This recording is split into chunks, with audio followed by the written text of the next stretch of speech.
All right. Hey, Maria. Hey, Lisa. How are you? I'm doing well. How about you? Good, good. So here we are, Taunton. We did Friday.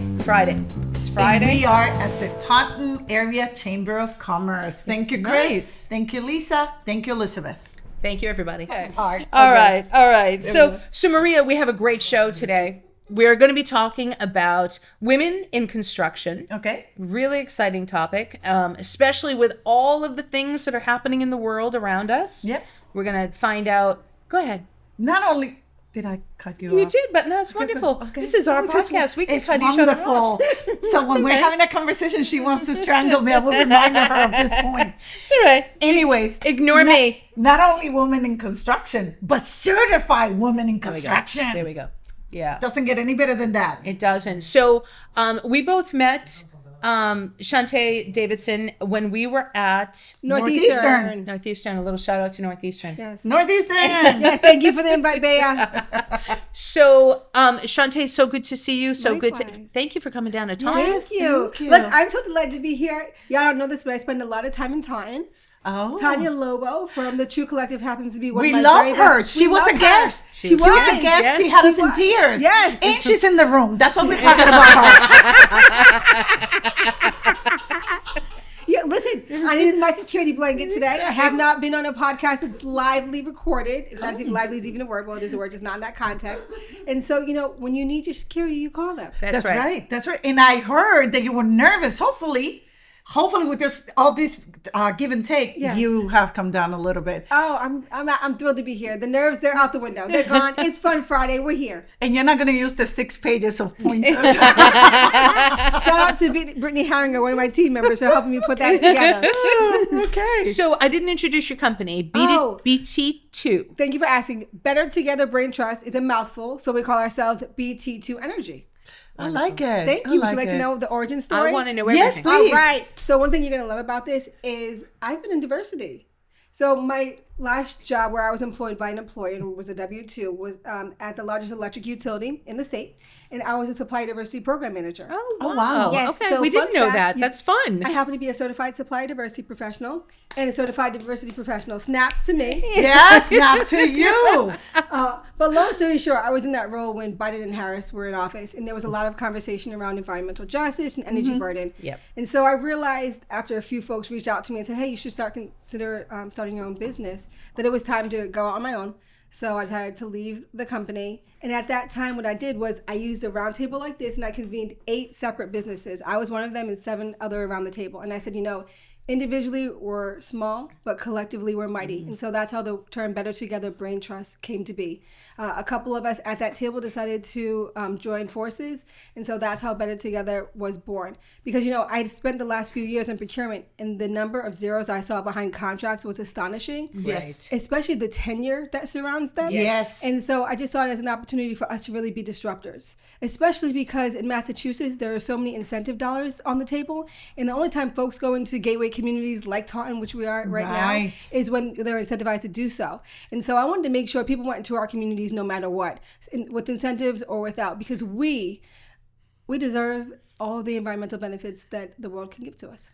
And you know what? I love the fact that you used the word disruptor. And even though it has perhaps a negative connotation, it is not, because the diversity duo, we are disruptors. Yes, absolutely. That's why I have this disruptive hairstyle. This hairstyle comes after the Maria.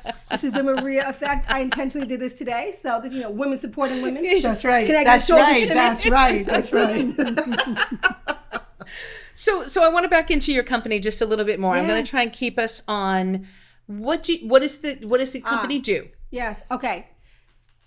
In the simplest terms, we're an electrical contractor. Okay. We do 2 things. We provide energy consulting and we provide installation. We do those in 2 specific categories: electric vehicle infrastructure and building decarbonization. Now, it's so funny. We get pigeonholed into the EV space, and the majority and lion's share of our work has been in the EV space. We have just completed our first building audit, and we're about to actually go install the energy conservation measure. Yes. Congratulations. At a sustainability hub very similar to what Tiny's building here in Taunton. That's wonderful. Yeah. Wow. So let's go into a little more detail Yes, about let's do that it. then, Let's right? do it. So I'm assuming that you go, and I'm going to make some assumptions, and then you tell me where I'm absolutely incorrect.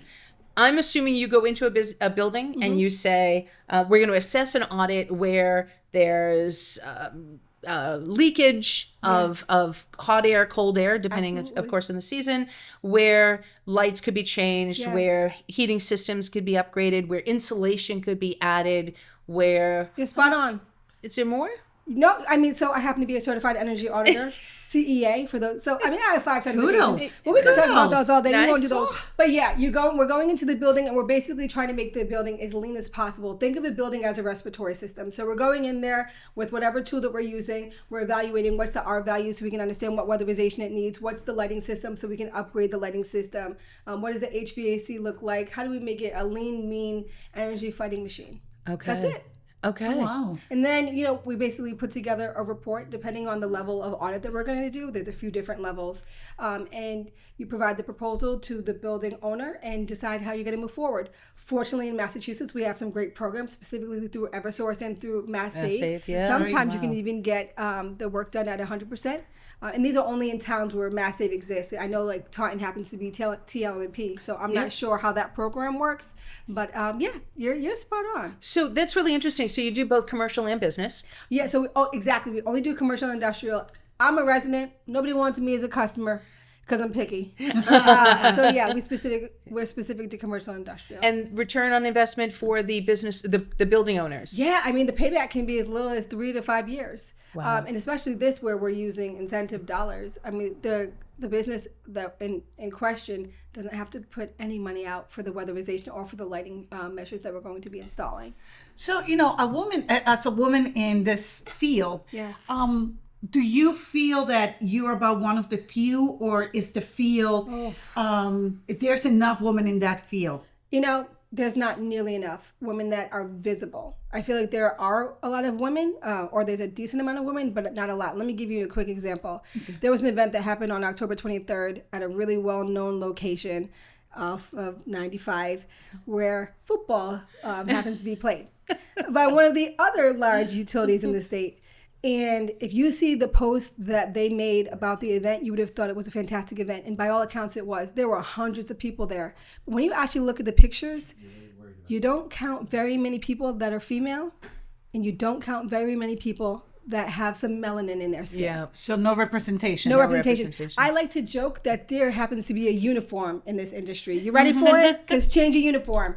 If you're wearing Dockers, if you have on a collared shirt, and if you have on a Patagonia vest that has some type of insignia, you're in the climate space and you happen to be a male. Right. Wow. It's literally, it's the it outfit.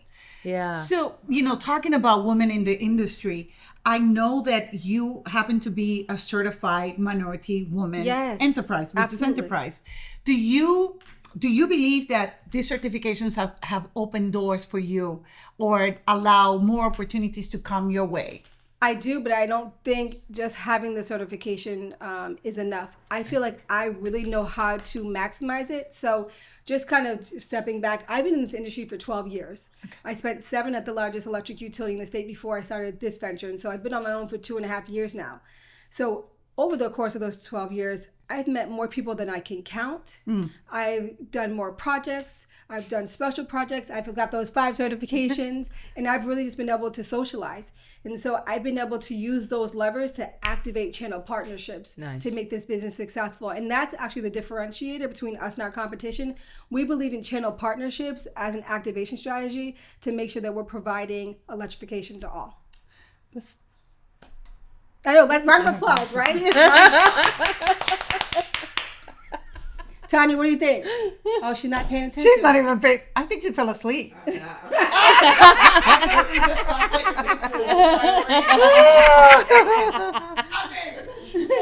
All good. I don't have any follow-up. Okay. Yeah. No, but what it comes down to is, it's a great certification. It's easy to get, specifically if you do the reciprocity between the city and the state. Yep. And I can even talk about that. I mean, heck, if you know anybody that needs to know how to do it, I even have a cheat sheet on it. So I'm happy to share that with you. But it's another tool in the toolbox. Right. So it's something that can help start a conversation. It's something that can help agitate more relationships. So let me give you an example of how I've used it in the past. So CWE, the Center for Women Enterprise, they provide lots of services. They also happen to be the local WeBank affiliate, Women Business Enterprise Network Council. Once you become certified, they will make warm introductions with you on behalf of your business. And so that's one way that you can use your certification to really cross-pollinate and make sure you're having conversations with as many folks as possible. Because people do business with who they know, who they like, and who they trust. That's right. If they don't know you, there's no way you're going to win an RFP. So one of the things that I love that you talk about is the differentiator between how you got into this business. And, I'm a procurement professional, right? So 30 years. So what we don't do is we don't promote going in and holding our certification in front of us. Yep. We have it in our back pocket so that it's what separates, right? And when we're looking to have that little bump over, that's our bump over. Absolutely. Right? But it's not what we drive first. So what is the differentiator for you? I mean, it sounds like your experience, but are there other, and 5 certifications can't be overlooked, right? Yeah. But starting this business, getting that board, and I love, we talk a lot about bringing in a board of directors of people who are not like-minded, but are, like-minded in the way, but not groupthink minded, right? So that they're going to drive and deliver truth. And if I look to my left, this is a woman who's going to tell you the truth, right? Amen. So we all need to know that we have those people. But where and how do your peers talk about you as the differentiator? Oh, wow. That's a great question. The truth is I don't have any peers. Oh. And it's sad because I can't go into the marketplace and find another Black woman-owned company that focuses specifically on climate and specifically on EV. And that's actually one of the reasons why we started this business. Okay. So the 2 utilities used to have and no longer have basically a trade ally list. And on that trade ally list, it outlined all of the companies that were qualified to do EV install. At the time, there was a woman-owned company, which has since been bought out, so it's no longer woman-owned. And then everyone else was pale, male, and stale. And so the truth is, in terms of like having a mirror peer, I don't have that. You don't have that. And that's really sad. And what do you think is the obstacles, if there are any, to have more peers that look and sound like you in this industry? It all starts with hiring. I remember in 2020, I was at the DCU Center in Worcester. I was presenting to over 500 folks. I looked out into the sea of folks, and there were less than 10 people of color in the room. Wow. And so I feel like if you're not hired into this industry and if you don't have the experience, there's no career ladder for you to eventually go up. And if you're not climbing and even more, you have to be in the industry to know what it's like to even want to do it. Yeah. I thought I'd start a business at some point in my life. I wasn't sure what I was going to do, but it took people like Carrie Bowie, people like Nicole Obi, to basically say, have you ever thought about starting your own business? And that's really what activated it for me. And so it really starts with getting into the industry and kind of moving around. But back to that example when I shared about the event that happened on October 23rd, and there weren't very many women or people of color. Yeah. There were a decent amount of women, there just weren't many people of color, let alone women of color. And so if we're not there, it doesn't exist. But in addition to hiring, this is an industry that is super expensive. There's an event every week. Some of these events are expensive as $500. Wow. You could trade show every week whenever you, I forget what it's called right now, but whenever when you have your trade show set up, that always costs you money. Yep. That's lost time. That's lost opportunity. And you can just basically drive yourself crazy going to events. And if you have a small team, you really have to make sure that you focus. And so, those are some of the things that I think are obstacles. And then, God forbid, you need to get a line of credit to grow. Everybody wants you to collateralize your home. Yep. So that becomes just an even bigger barrier. But it's fun. How many people are on your staff? Four of us, which I used to be insecure about, but now I think it's our biggest advantage, especially in this current climate. Okay. Yeah.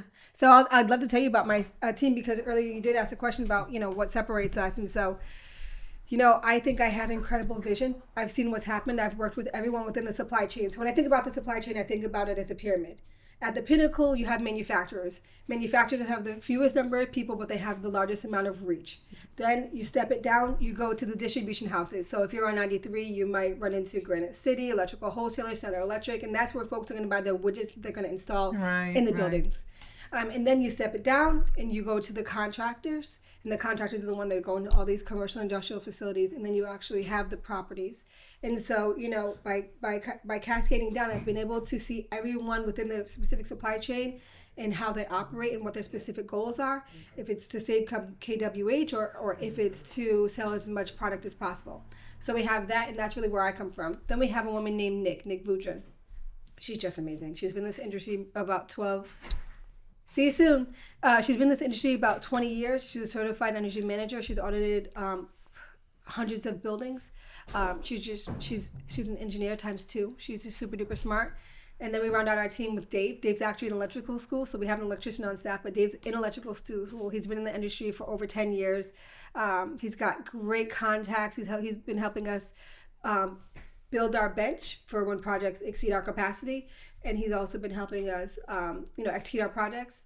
He's overseen over about 400 EV installs, soup to nuts. And then we have Brittany. She's overseen over between 200 and 300 EV installs, soup to nuts. And so she's a real brainiac on our team. She makes sure that all the I's are I's and I's are dotted and the T's are crossed. And so I think we have this really unique team where we have the vision, we have the operator, and we have the executors. And I think most folks are kind of set up more like electrical contractors, where it's really a fee for service.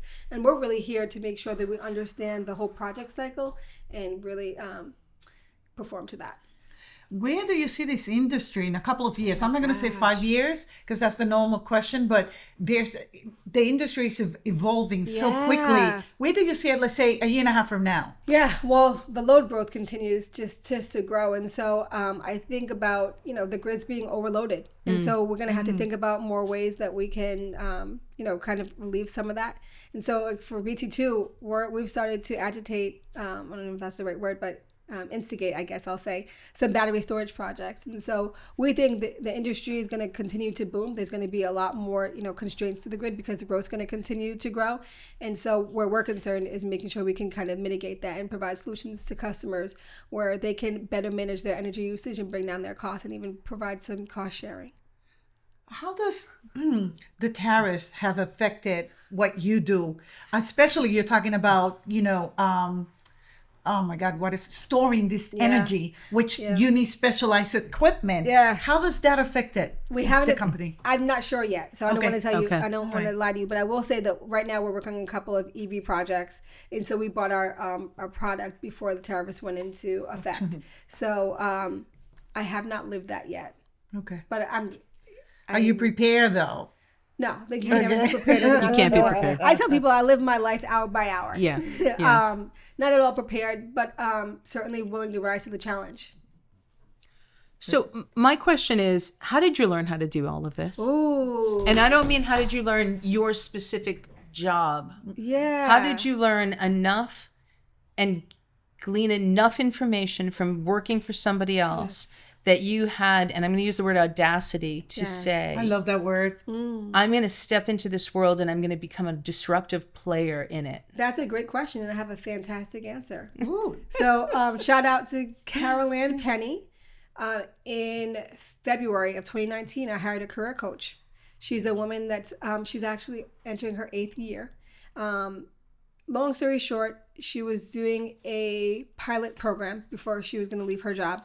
And she invited about 8 of us to join what she was calling the Career Compass. And it was an 8-week program. And through that 8 weeks, you had to basically do a lot of introspection. You had to decide for yourself, what are my personal values? What's my vision for myself? What's my mission? What's my toolkit? What's my job filter?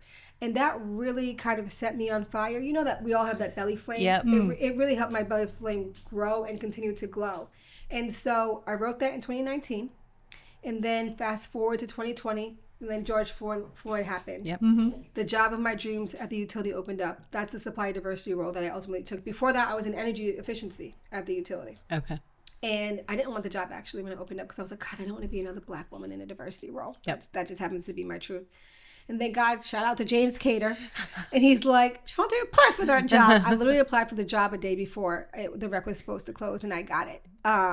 And it really was a manifestation of what I had written in 2019, because I had written about what I was going to do, what it was going to feel like, and who I was going to be in the future. And it was actually a 5-year vision. And so that's when year 1 came into fruition. And then people, again, like Nicole Obi and Carrie Bowie, started putting bugs in my ear, like, start your own business, Chante, start your own business. And I had actually written that into my vision as well. I written my vision to myself once a month. It's time for a new vision. Because, what you write down comes manifest. True. Yes. It manifests itself in bigger and bolder ways than you can even imagine. And so I had written it into my reality, and it just took the course of turns that happened in this world to bring me there. And so that's what prepared me to have the audacity that I needed to actually step out on faith.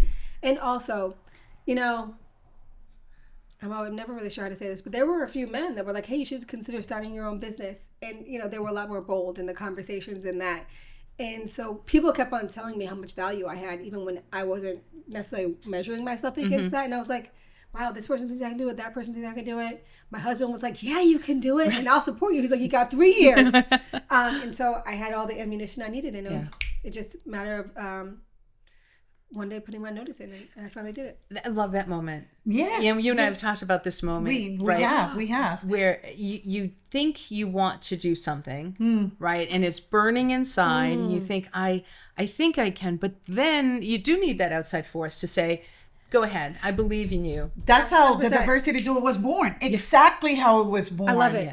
And also you keep on mentioning Nicole Obi. She's the Shout CEO of BECMA. Shout out to you. BECMA is the Black Economic Council of Massachusetts. That's right. Thank you. No, and then the universe affirms you. Yes. I'm sorry, Lisa, I don't mean to point. No. So here's the funny thing. I left my job in February of 23. Founded the business of May of 23. July of 23, the RFP of our dreams came out. That was the City of Boston curbside EV charging station. Here's the crazy thing. We decided to partner with a manufacturer. The manufacturer said, don't worry, we're going to take the lead on the RFP. 19 hours before the RFP was done, they were like, they said, oh, we didn't do the RFP. Sorry, we're not responding. No problem. I had just spent 2.5 years in procurement. If you think I don't know how to write an RFP, you crazy. I happen to have a 4 and 7-year-old, so -2 for each of them. At the time, I told my husband, get out of the house. I'm locking myself in the basement, which is where our workspace happens to be. I wrote that RFP for 18 hours. I called Nick Vujan at 11 a.m. I said, this thing is due in an hour. I don't have the capacity or wherewithal to submit it. She proofread it because she's just brilliant. There's no other word to describe Nick. She's absolutely brilliant. We got that RFP in at 11:57 a.m. We beat out 17 competitors to win that RFP. See that? So congratulations. May to July, and then we actually won it around November. Yep. If that's not the universe telling you you're on the right track, I don't know what is. I think it's also the universe saying you have the grit to do your own business. Absolutely. Because without grit, you will not succeed as your own business. It is hearing a message 19 hours before something is due and just saying, I got this. I got this. Not only the grit. I'll cry through it, but I got this. I cried. You were able to pivot so quickly because in business you have to remain fluid. Otherwise, you become a thing of the past. Absolutely. Absolutely. And it's one of these things where, like, I hate to say this. This is going to sound so bad, and hopefully it ages well. Men will let you down every time if you let them. They will let you down, baby. You hear me? You hear that, producer? Talking about me? And we've learned so many lessons early, which is another blessing too. Yeah. And so never again have we put an RFP in the hands of someone else. Yes. There we Never go. again. I mean, that's one of the ways we work so well together. Yeah. She goes, we're going to go for this. And we are, Yes. run. And we don't go. throw, we run. Yeah. And it's a first draft. Yep. Second draft. Yes. The Back iteration. back and forth. Yeah. Yeah. Until completion. Yep. Yeah. So it was a fortunate lesson. It burned at the time. Good for you. Yeah. Good for That's you. it. Really impressive. And So- that's a very good message for everyone that is listening. Don't wait until the last minute. No. But if you know this is for you, run with it. Yeah. Go for it. Yeah. So you started in May, and here we are in November, and now you have 2.5 years this week, baby. Woo! Congratulations. Now we have so many contracts. I'm actually too bashful to mention it. We've got so much work in the pipeline. It's a blessing. Yes, it is. It's an Yes, it absolute is. blessing. Wow, that's Yeah. wonderful. Yeah. And now you're at 4 people. Now we're four people strong, baby. We also, We also have an intern, but just very, very part-time intern. So, but yeah, we're 4 people strong. That's terrific. Yeah, Congratulations. but I think that we're so much bigger because we have so many strong channel partners. I'll shout them out if that's okay. Please do. So CalStart, they've been instrumental in part of our growth. Power Options, EEM, which is Equal Equity Mobility. Hopefully I said that right because I can't remember acronyms when I'm, on my feet. Matcha Electric. I know I'm forgetting people, so forgive me if you when y'all, not if, when y'all actually watch this, forgive me. But it takes our team from a team of 4 to a team of 50, 60, depending on the project. Yeah, I love that you referenced your bench. GFS Electric. GFS, shout out. Shout out to Taisi and Gus. So I love the idea that you referenced a bench because to me, my bench is as important as my core, right? And because what I really am saying to the world is you can go with big business. Go ahead. You want to work with big business, work with them. What you're paying for with big business is the entire infrastructure and everything that they have to pay for in the monthly. What you get from my business is me and my bench. Yes. And we're going to come armed every single time. Every time. And it's ensuring and understanding that when responding to an RFP, that I'm able to reference my friends. Absolutely. Right? My friends, my non-friends, but work people, right? Who specialize in these functions that I don't need to specialize in them. Right. I am not less than because I'm a small business. I am with all more than. Amen. Right? You are an opportunity maker and an opportunity giver. Yes. And that's how we should all be. We should gravitate to something like that. Open doors for those that are besides and behind us. Absolutely. That is impactful sourcing. Yeah. And you know what's cool too? Like, I get to see how some of our partners spend their money. I just brought up Gus and Taisi. They happen to be married. So like they sent one of their daughters on a missionary trip this year. Another one happens to be in volleyball. So, we spend a decent amount of money with them. I'm not saying that's where the money that we spent with them went, but like, wow, like they're reinvesting in their personal community. Right. Yes. Right. So it's really great to see how people are investing in themselves. And you can't see that with big business. No, I mean, part of my offerings is a tier 2 program. So I push, I not only push, but I hope for this reason is that we always see not just impactful sourcing, that our procurement peers are out there making good decisions, not the same decisions.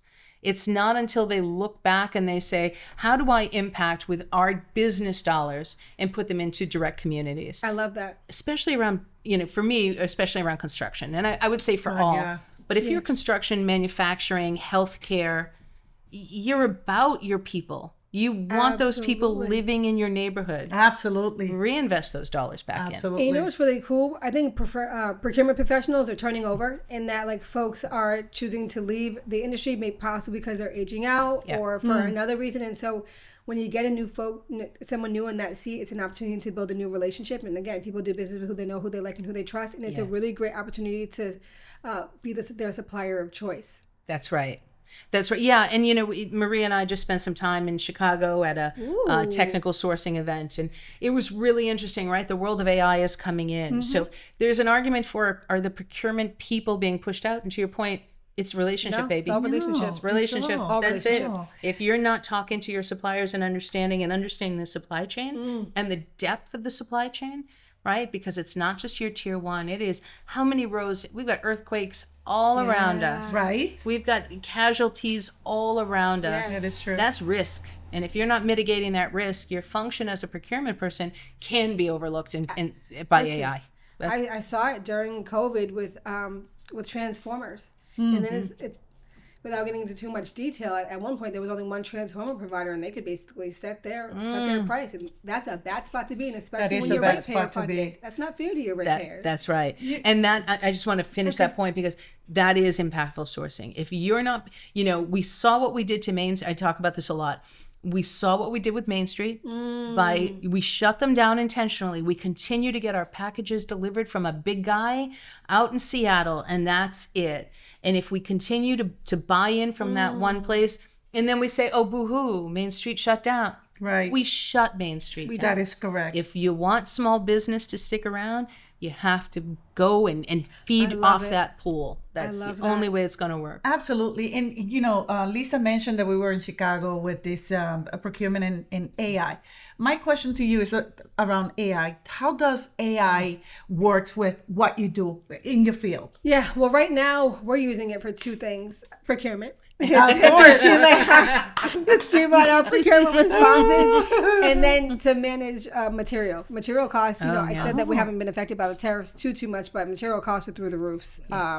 And so it's just a way to kind of keep a pulse on all of our cost of goods, because if we can't manage that, we're not going to have a margin. Now, do you see yourself using AI beyond procurement in for sure. materials? For sure. How so? Thank you for asking. That's a fantastic question. So I talked earlier about battery storage. Yes. Battery storage is basically storing excess energy and dispatching it at the highest cost times, so that you don't have to pay those crazy demand rates that exist. And so we will definitely use AI to make sure that we are, basically monitoring the building and dispatching the energy when it's needed. So it's a means of trend. You're doing trends to see where and how to get in front of energy spikes. Yeah. So for example, we had a couple really hot days this past June. Yes. I think it was like June 27th was a crazy high demand day. And so I had talked to a large customer in Massachusetts, and they received their bill in August for June, and they were like, oh my gosh, it's way more than we had ever expected to be. So had we had some energy and could have dispatched it that day, they wouldn't have had to pay those demand charges. And demand charges follow you for a whole year, because the utility has to plan on how much your max energy expenditure is going to be a year in advance. Okay. So it's always going to follow you. It's like bad gas. So that's going to follow them from June of 25 through June of 26. So if you can shave that peak and eliminate it altogether, you're going to really shrink your utility bill. Because you're flattening everything. You're flattening the load. Well, look at that. Makes so much sense. Hopefully that was a good description. That was a wonderful I description. always rely on my team for that. I'm vision. I don't always get into the technical stuff, so I'll practice. No, that was really good. Practice. I followed it, and if I followed it, you're all right. Yes, thank you, Lisa. The other day I was reading this article, right, about natural resources, right? And you see the wind turbines, you see the solar, and I was reading about wave energy, which to me that blew my mind. Where do you see this field going? Natural resources field. I know there has been a lot of bad talk about it, and not to get political, but to go back to coal. How do you see that transition? One of the beautiful things about Massachusetts is I kind of thought we were not in a position where there would be many clawbacks from some of our energy work. Right. Yeah. But I think you probably saw there was a news article this week about a rep that's looking to basically collapse some programs. So the truth is, I don't know. I always thought that we as Massachusetts were immune to that. And there are so many businesses and residents of those businesses that depend on these energy programs. Right. So the truth is, I don't know. I think we'll have a better sense during the 26 midterms, and I really don't know. I wish, I'm gonna ask my crystal ball later. My crystal ball is gonna light up, and it's gonna tell me, Shanday, this is where it's going. But if I can just say anything, I would implore folks to vote. Yeah. I was also at a luncheon this week, the Alliance for Business Leadership, that Andrea Silbert is the board chair of. She's a brilliant person, so shout out to her, another woman supporting women.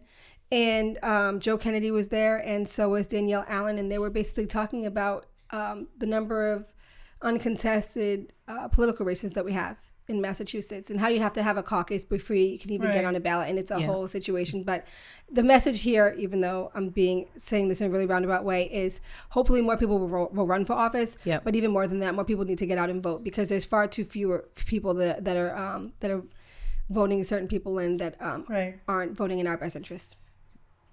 And voting against their own. Voting against their own. Thank you. People never see that.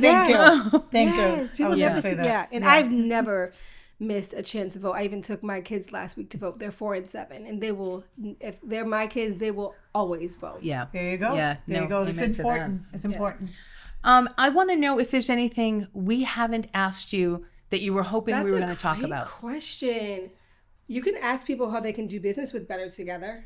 Did I honestly not even say that? You go right ahead, girl. Yes. Tell us. Tell us. Tell the audience. Well, you can reach us at hello@bt2energy.com Ooh, I or like that. Chante at bt2energy.com. Like I said, we do two things and we do them well. Consulting and installation, specifically within the electric vehicle and the building decarbonization space. Building decarb is a big word, but it's a fancy word of us just saying that we'll go into your facility, we'll audit it to understand how it's being used. We'll make sure we can find ways to help lessen your energy usage and dependency, and we can even try to conceptualize a battery storage project because we really feel like that's our future. I have to ask, why would people be hesitant to call you? Right. Oh, I'm not sure if anybody is, to be completely honest with you, except people know who they know. One thing that I took away from procurement are there so many incumbents, and incumbents get passed on even when folks switch positions and someone new comes in there. And we're not a big name. We've only been around 2.5 years. Okay. And so we've really relied on social capital from podcasts like this, from folks like within our sphere of influence. And without that social capital, it's really hard for people to want to take a chance on us because we're a risk at the end of the day because we're so new. Okay. And so until we have more tenure and until we have more past performance, sometimes I don't think that we're considered. But that, I think, happens to be our strength because there's been so many RFPs within the last few years, and our competitors have been focused on, projects that are just kind of turnstile, whereas we do the consulting and then we do the turnkey projects. And that's really been our key differentiator. And so just really getting out there and branding ourselves so people do business with people who they know, who they like, who they trust. Yep. So I know we're coming to the end of this episode, but have you looked for ways to diversify your procurement reach, meaning contracts, to other parts of, let's say, New England states, national? Have you thought about going national? Project next week. Nice. Yes. Congratulations. And I'm hoping to get into Rhode Island. I happen to be a Rhode Island native. I'm from Newport, Rhode Island. And heck, I live in Attleboro, which is a suburb of Providence. I like to think it's a suburb of Boston, but let's be honest. Yeah. But we see ourselves becoming very regional. We see ourselves in New York State. Nice.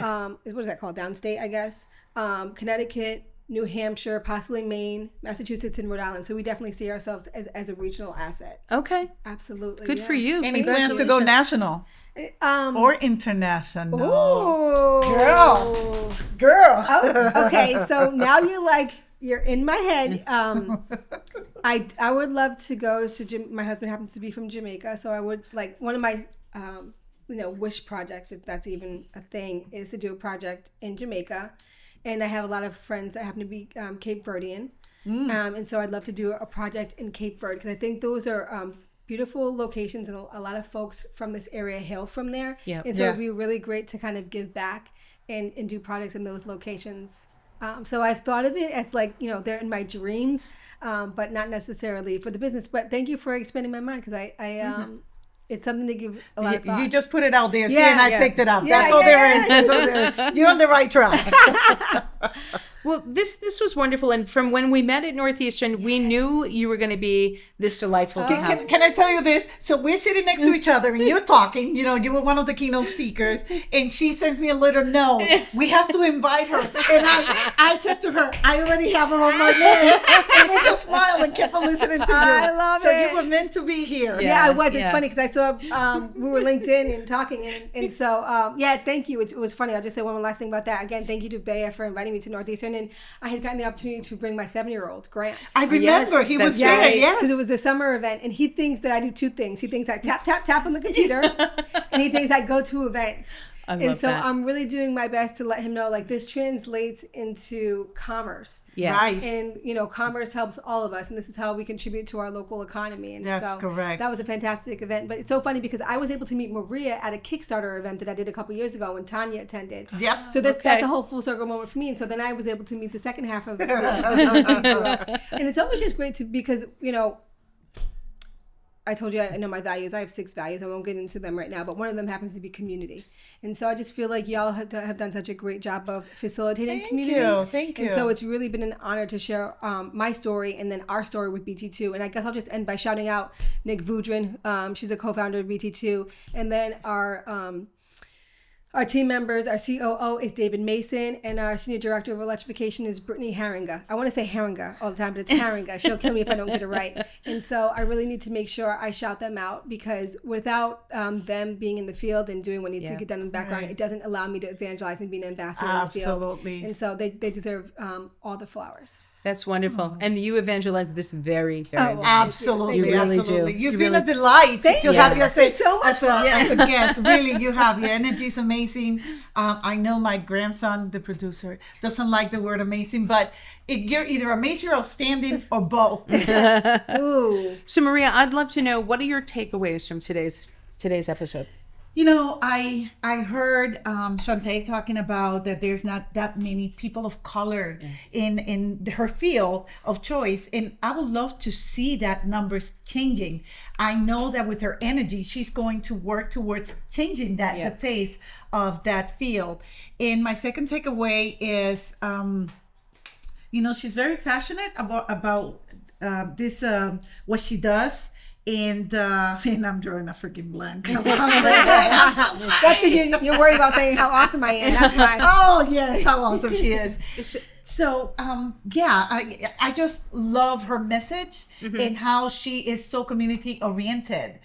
Those are my takeaways. Yeah, no, I love that. I really enjoyed hearing her. I enjoy women. I enjoy business owners. I'm going to leave it at business owners. Yep. I love business owners who are on the edge, and then even in their story, you can feel the moment they leapt. And I love that, because that to me is why we do this. Exactly. And why we get to talk to people, and especially interesting people. One of the things that she alluded to is that she has 6 core values. She is not the first person who's been on this podcast who has told us about their core values. I think we need to go back, and I think we need to have a core value conversation at some point. We should. And I found it not amazing. I'm sorry. I don't want to use the word amazing. I found it really telling when she said one of her core values, if it wasn't the first one, was community. Yeah, love that. Me too. I love that. We Me need too. to invest. We need more information on this. We certainly do. So let's figure that out in the Absolutely. next couple of Absolutely. weeks. So always good to see you, my friend. Always good to see you. And I hope that you have enjoyed this episode as much as we did. Chante was delightful. Delightful. Love it. And I just want to leave you guys with my favorite quote.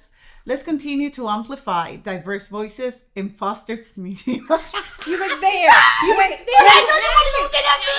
You freaking, I can hear her. She's getting it. She's getting it.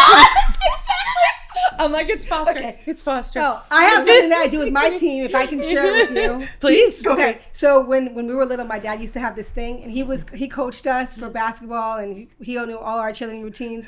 And whenever he wanted to get us ramped up, he would borrow from this movie. He would say, "What time is it?" And we would have to say, "Woo, game time." So when we respond to like an RFP or we're trying to celebrate, I say to my team, "What time is it?" And they say, "Game time." I love that. I love that. I love it. Ooh, game time. I hope. Sorry. Stop it. All right, I'm done. Well, I hope you have enjoyed this episode as much as Lisa and I did. Chante was extremely delightful. We have enjoyed the conversation, her passion, her energy is through the roof. I'm going to leave you with my favorite quote. Let's continue to amplify diverse voices and foster meaningful conversations. Until then, this is Maria. Thank you for listening. And I'm Lisa. Thank you so much to Chante for today. Good to see you, Maria. Thanks, everybody. We'll see you next week. Take care. So good.